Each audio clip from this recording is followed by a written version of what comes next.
So let's look at this question. Question कह रहा है which of the following is associated with decrease in cardiac output. तो ये ना कह रहा है कि कार्डियक आउटपुट के डिक्रीज के साथ कौन से वाला एसोसिएटेड है. कार्डियक आउटपुट का डिक्रीज की बात हो रही है. दो बातें हो गई. आइए वन बाय वन डिस्कस कर लेते हैं. पैरासिम्पैथेटिक न्यूरल सिग्नल्स, बिल्कुल. Parasympathetic nervous system is rest and digest nervous system. ये नर्वस सिस्टम बॉडी को कहता है कि तुम आराम करो, खाओ पियो, मजे मारो. तो जब हम मस्त आराम कर रहे होते हैं, खा रहे पी रहे होते हैं, मजे मार रहे होते हैं, तो हमारी बॉडी में जो नर्वस सिस्टम एक्टिवेटेड होता है that is parasympathetic nervous system. ये हार्ट रेट को स्लो कर देता है. एंड क्योंकि हार्ट रेट स्लो हो जाता है, ठीक है, तो उसकी वजह से पर मिनट जो ब्लड पंप होना चाहिए, जिसे हम कार्डियक आउटपुट कहते हैं, वो कम हो जाता है. भाई कार्डियक आउटपुट है क्या? अगर आप कॉन्सेप्ट लगाएं तो cardiac output is equal two stroke volume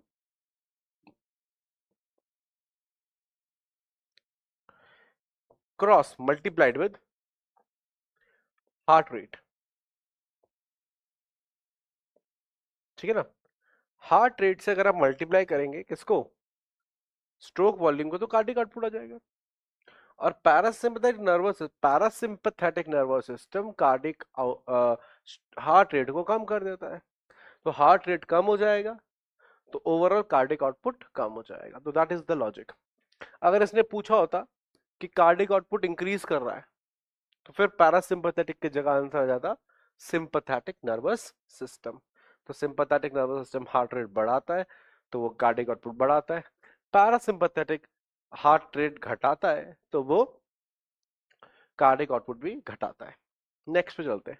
pneumotaxic centre. बेटा इसका रोल रेस्पिरेशन से है. नाम में छिपा है न्यूमो. न्यूमो मतलब एयर.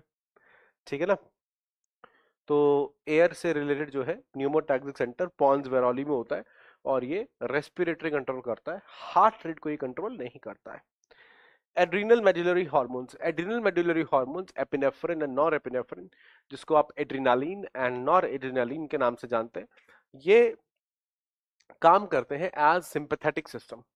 ये भी हार्ट रेट को बढ़ाते हैं. जब कोई सिगरेट वगैरह पीता है तो उसके अंदर निकोटीन वगैरह रहता है. वो निकोटीन जाके एड्रिनल सिस्टम को स्टिमुलेट करता है और हार्ट रेट तेज हो जाता है, बॉडी की एक्टिविटी तेज हो जाती है. आपको लगता है हाँ हम तो भाई इंटेलिजेंट और स्मार्ट हो गए, है ना. एक्टिविटी बढ़ जाती है, इसलिए लोग निकोटीन वगैरह लेते हैं, सिगरेट स्मोक करते हैं. तो एड्रेनालिन जो रिलीज है बॉडी में, सिर्फ सिगरेट स्मोक नहीं कॉज कर रहा. ऑफ कोर्स बॉडी में बहुत सारी चीजें एड्रेनालिन का रिलीज कॉज करती है. जैसे आपके पीछे कुत्ता पड़ गया, ठीक है ना, तो आपकी बॉडी में एड्रेनालिन रिलीज हो जाएगा. डर में ही रिलीज हो जाता है. ठीक है ना. अगर आपको किसी ने गाली दे दी, आपको गुस्सा आ गया कि मैं इसको मारूं पकड़ के, ठीक है ना, तो आपकी बॉडी में एड्रेनालिन रिलीज हो जाएगा, एक्टिवेशन हो जाएगा, है ना. तो जो प्लेयर्स होते हैं, क्रिकेट के प्लेयर्स, आप कह सकते हैं कि जैसे विराट कोहली हैं, चौका छक्का मार रहे हैं, ठीक है, तब उनकी बॉडी में एड्रेनालिन का अमाउंट क्या है, ज्यादा है. ठीक है ना. और जब वो आराम से ड्रेसिंग रूम में बैठे हैं, मजे मार रहे हैं, ठीक है, तो उस टाइम पे उनकी बॉडी में एड्रेनालिन एंड नॉर एड्रेनालिन कम है. क्यों? क्योंकि उनकी बॉडी का पैरासिम्पैथेटिक नर्वस सिस्टम एक्टिवेटेड है. तो ये जो एड्रेनली मेडिनरी हॉर्मोन्स हैं, ये रिलीज होते हैं सिंपैथेटिक नर्वस सिस्टम के ही कॉन्टेक्स्ट में, और ये हार्ट रेट को बढ़ाते हैं. तो ये दोनों अल्टीमेटली हार्ट रेट को बढ़ाने वाले हो गए. तो sympathetic nervous system adrenal medullary hormones का रिलीज कराता है और हार्ट रेट बढ़ जाता है. ठीक है. ये रेस्पिरेटरी से रिलेटेड है. तो और ये पैरासिम्पैथेटिक इसके इन दोनों के अपोजिट है. तो ये हार्ट रेट को घटाता है. क्लियर हो गया. तो ए हो गया आपका आंसर. कॉन्सेप्ट हमने लगाया cardiac output is equal two stroke volume and into heart rate and parasympathetic nervous system.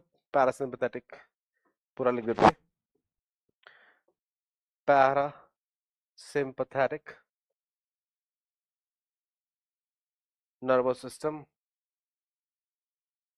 nervous system decreases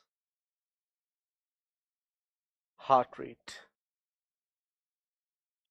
hence decreases the stroke volume, sorry, hence decreases the cardiac output. Okay, so that's your solution, that's your concept used. and this one the answer is A is the answer. ठीक.